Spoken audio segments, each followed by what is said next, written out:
Hello નમસ્કાર વિદ્યાર્થી મિત્રો, વેદ ડિજિટલ એજ્યુકેશનમાં આપનું હાર્દિક સ્વાગત છે।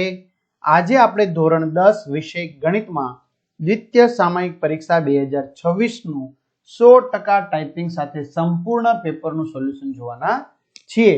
તો ખાસ વિદ્યાર્થી મિત્રો, ચેનલમાં નવા હોય કે ચેનલમાં પ્રથમ વખત હોય તો ચેનલ સબસ્ક્રાઇબ કરો, બાજુમાં આવેલા બેલ આઇકનને પ્રેસ કરો જેથી તમને ધોરણ 10 ને લગતી તમામ માહિતી નોટિફિકેશન સ્વરૂપે મળી શકે। વિડીયો લાઈક કરો, તમારા મિત્રો દોસ્તોને શેર કરો। તો દ્વિતીય સામયિક પરીક્ષા ધોરણ 10 આપણે 80 ગુણનું પેપર છે। વિદ્યાર્થી મિત્રો, બે પ્રકારે આપણું પેપર હોય છે, એક બેઝિક પેપર હોય છે અને સ્ટાન્ડર્ડ, બરાબર। તો બેઝિક પેપર રાખવાવાળા વિદ્યાર્થીઓની સંખ્યા વધારે છે, તો આપણે 80 માંથી 80 ગુણ કેવી રીતે સરળતાથી પ્રાપ્ત કરી શકાય, તો એના માટે લઈએ વિભાગ એ, વિકલ્પ। જો ગુસા કૌંસમાં a b 18 હોય તો લસા ખાલી જગ્યા શક્ય નથી 48।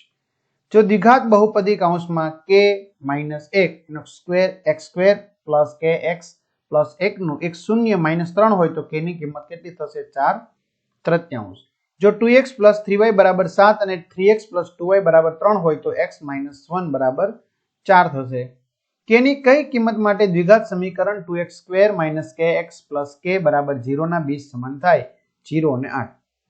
હવે ઘણા ખરા વિદ્યાર્થી મિત્રોની કમેન્ટ આવે છે કે દ્વિતીય પરીક્ષાના સંપૂર્ણ અભ્યાસક્રમના અમારે સરસ મજાના પ્રશ્નપત્રો જોઈએ છે, તો મિત્રો 30 થી પણ વધુ પ્રશ્નપત્રો તમને મળી જશે।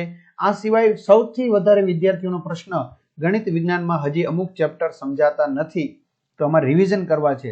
તો વિદ્યાર્થી મિત્રો, તમે 5 ની 50 વાર જોઈ શકશો વિડીયો, બરોબર। તો સરસ મજાના વિડીયો લેક્ચર છે। વિજ્ઞાન જોતું કલ્પેસર વિરડિયા, ગણિત જોતું કલ્પેસર કોરડિયા, બંને સાથે લઈ શકો છો। તો બોર્ડની પરીક્ષા માટે ઉપયોગી આઈએમપી પેપરો 90 થી પણ વધુ છે, તો એ બી તમે મેળવી લો, પ્રેક્ટિસ કરો। તો બધું આપણી વેદ ડિજિટલ એજ્યુકેશન નામની એપ્લિકેશનમાંથી તમને પ્રાપ્ત થશે, બરાબર। સ્વાધ્યાય અભ્યાસ બધું જ। તો ગૂગલ પ્લે સ્ટોર કે જ્યાંથી આપણે ગેમ ડાઉનલોડ કરીએ ત્યાં જઈને વેદ ડિજિટલ એજ્યુકેશન નામની એપ્લિકેશન ડાઉનલોડ કરીએ, ઓપન કરીશું એટલે આ પેજ ખુલે, એમાં તમારા પોતાના મોબાઈલ નંબર નાખો, સેન્ડ ઓટીપી કરો, 4 આંકડાનો ઓટીપી નાખશો એટલે પેડ કોર્સમાં જુદા જુદા પેડ પ્લાનની પીડીએફ, એક્ઝામ પેપરમાં પેપરો, 3 થી 12 માં 3 થી 12 ના વિડીયો, તમારું ધોરણ પસંદ કરી વિષય પ્રમાણે પાઠવાય વિડીયો જોઈ શકશો। ચાલો, સામાજિક વિજ્ઞાન સરસ મજાના સુધીર સરના વિડીયો છે, બરાબર, બધું જોઈ શકો।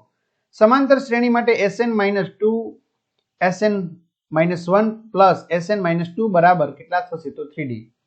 આપેલ આકૃતિમાં ED સમાંતર AC છે તો ખાલી જગ્યા સાચું છે, તો x બરાબર ay/a+b, ખાલી જગ્યા પસંદ કરો। P કૌંસમાં -3 2 માંથી x અક્ષ પર દોરેલા લંબનો લંબપાત m હોય તો m ના યામ કયા થશે? -3 0। જો sec² θ પ્લસ cosec² θ બરાબર 2.8 હોય તો sec² θ cosec² θ બરાબર 2.8। ત્રિકોણ ABC ની બાજુઓના માપ 11 સેમી, 60 સેમી અને 61 સેમી હોય તો તેના અંતઃવૃત્તની ત્રિજ્યા 5 સેમી થાય। એક વર્તુળનો પરિઘ 132 સેમી છે, વર્તુળને અંતર્ગત ચોરસની લંબાઈ 21√2 સેમી હોય।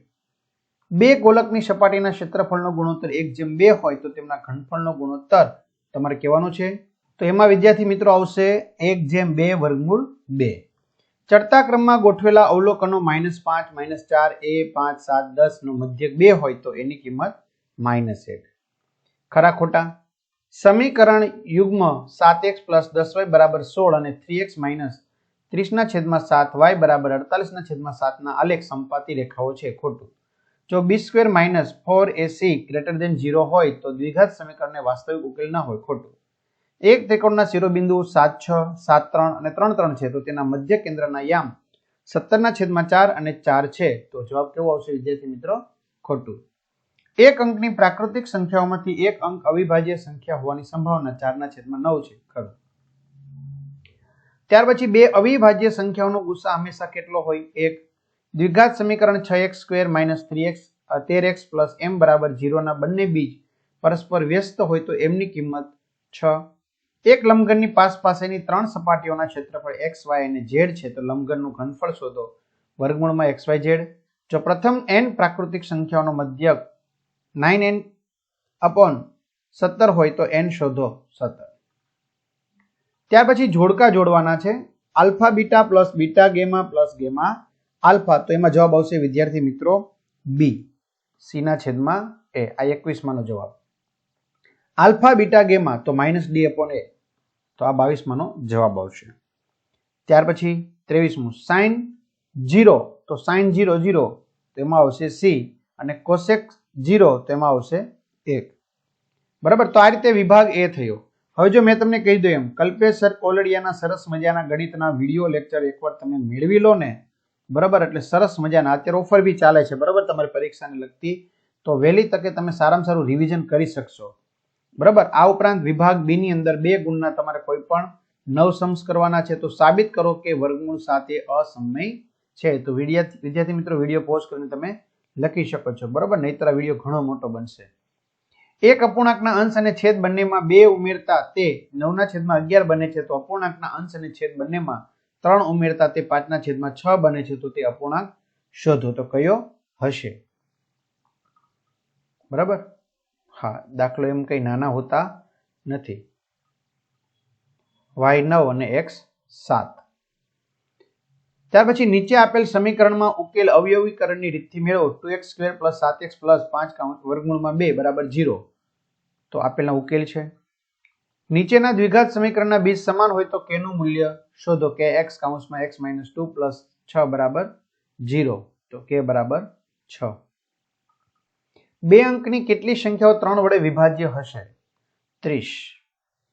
નીચેના નિત્ય સમૂહમાં જેમના માટે પદાવલી વ્યાખ્યાયિત કરી છે તે ખૂણા લઘુકોણ છે, તો આ નિત્ય સમૂહ સાબિત કરવાનો છે. ડાબા બરાબર જબા. sin a + cosec a (વર્ગ) + cos a + sec a (વર્ગ) બરાબર 7 + tan² a + cot² a. ત્યાર પછી નીચેના નિત્ય સમૂહમાં જેમના માટે પદાવલી વ્યાખ્યાયિત કરી છે તે ખૂણા લઘુકોણ છે, તો આ નિત્ય કોણો સાબિત કરો. વર્ગમૂળમાં a + sin a / 1 - sin a બરાબર sec a + tan a. તો અહીંયા ડાબા બરાબર આપણે જબા લઈશું. સાબિત કરવું પડશે ને. વર્તુળના કેન્દ્રથી 5 સેમી અંતરે આવેલા બિંદુ A થી દોરેલા સ્પર્શકની લંબાઈ 4 સેમી છે, તો વર્તુળની ત્રિજ્યા શોધો. બરાબર. તો ત્રિજ્યા થશે 3 સેમી. એક ઘન પદાર્થ 1 સેમી ત્રિજ્યા ધરાવતા અર્ધગોલક ઉપર તેટલી જ ત્રિજ્યાવાળો શંકુ ગોઠવીને બનાવાયો છે. શંકુની ઊંચાઈ તેની ત્રિજ્યા જેટલી છે, તો આ ઘન પદાર્થનું ઘનફળના ગુણિતમાં શોધો. બરાબર. તો આકૃતિ આપણે દોરવાની એટલે આપણે પાકો ખ્યાલ આવી જાય. ત્યાર પછી L બરાબર 145, H બરાબર 15, N/2 બરાબર 25, CF બરાબર 11 અને F બરાબર 18 હોય તો મધ્યસ્થ એમ શોધો. તો મિત્રો મેં તમને કીધું એમ સરસ મજાના વિડીયો લેક્ચરમાં બધા જ સમ્સ છે એ સોલ્વ કરાવેલા છે. બરાબર. આવૃત્તિ કોષ્ટકમાં બહુલક શોધવાનો છે. ત્યાર પછી સંભાવના છે, તો સંભાવના, બરાબર, એના 2 દાખલા છે. ત્યાર પછી વિભાગ સી કોઈ પણ 6 દાખલા ગણવાના છે.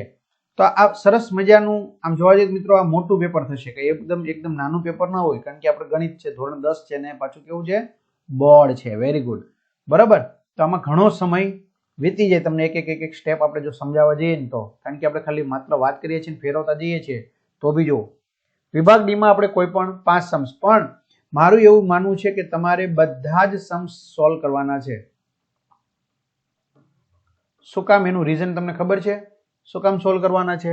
બાય ચાન્સ એકાદો ખોટો પડ્યો તો બીજો આપણે એક્સપેરમાં રહીને. નિયમ એવો છે કે તમે અહીંયા 8 સમ્સ છે તો 8 સમ્સ સોલ્વ કરેલા છે. માની લો કે પહેલો બીજો 2 સમ્સ ખોટા પડ્યા અને 7મો અને 8મો બંને સમ્સ સાચા છે, તો એના માર્ક્સ કાઉન્ટ થાય, ગણાય. એટલા માટે. ક્લિયર? તો બધા વિદ્યાર્થી મિત્રોને 80 માંથી 80 ગુણ પ્રાપ્ત થાય એ માટે શુભકામનાઓ. બધાને બેસ્ટ ઓફ લક. અને આ પેપર સેટ છે એ વહેલી તકે એપ્લિકેશનમાં જઈને મેળવી શકશો, તમારા મિત્રો દોસ્તોને જાણ કરી શકશો. બરાબર. તો આમ જુઓ તમે, કારણ કે મેં તમને પહેલા અગાઉ જ કીધું કે આ ઘણું બધું મોટું પેપર આપણે થશે. ક્લિયર? ચાલો, તો બધાને ઓલ ધ બેસ્ટ. અસ્તુ. જય હિન્દ, જય ભારત.